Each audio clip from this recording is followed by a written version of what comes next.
If we want to continue producing steel in 2050 and beyond, we need to find a way to reduce its carbon footprint and to make it net zero, ideally.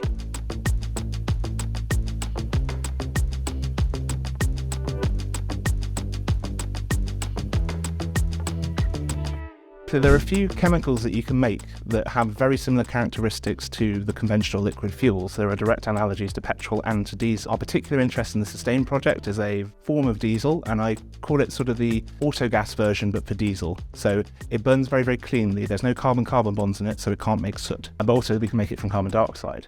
And we can make it very clean and very pure. Because normally when you take diesel or anything from the ground, it's a myriad of different compounds all burning at different rates and different impurity levels, but we can make something really, really clean. And this will allow us to continue to use some of the existing infrastructure, the existing pipelines, the existing lorries and engines that may be very hard to electrify in the near future.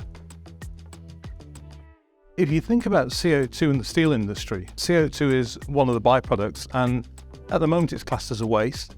What we're trying to do is reclassify it as a resource.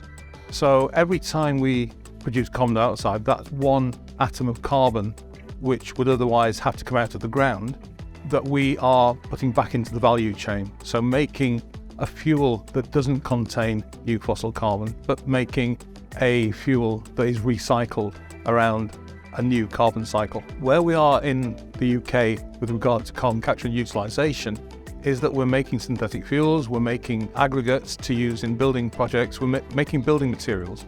So we are starting to do the carbon dioxide utilisation part, we just need to do it a lot quicker.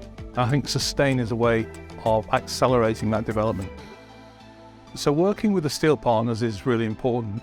We have to take safety first as the first consideration. We need to make sure we're not affecting their operations. So we've spent a long time making sure that the unit that we have is compatible with their operation and getting the permits to do that. In terms of how quickly we can roll it out, we built this in basically a horse box. So we can put it on the back of a car, tow it to the site, and if everything's ready at the steel emitter site, we can just plug and play effectively. It's done at ambient temperature, so whatever the temperature is at the site, we don't have to heat it or cool it. We can just plug it in, and with a startup of about 5 minutes, we can be operational from that point. And now we've got a capture process, it's ready. Now we need to look at the utilisation and close that circle to mean we can recycle the carbon the same way we recycle glass and metal and plastic. And if we can do that, we can make a truly circular economy, so we don't need any fresh raw materials out of the ground. And that's the benefit, that's where we want to be. We don't want to be reliant on getting these raw materials. We also don't want to be causing fresh pollution by getting more fossil fuels out of the ground. Let's leave them down there as best we can. We have developed a new carbon capture technology within Sustain, which won an award recently in the Engineer Awards, and it's now been commercialised through the University of Sheffield. This will really accelerate the progress. If we think about carbon capture and storage, we're looking at maybe a decade before we have the pipelines in place. With carbon dioxide utilisation, we can do that in ISO shipping containers, and we can have those on site within a year.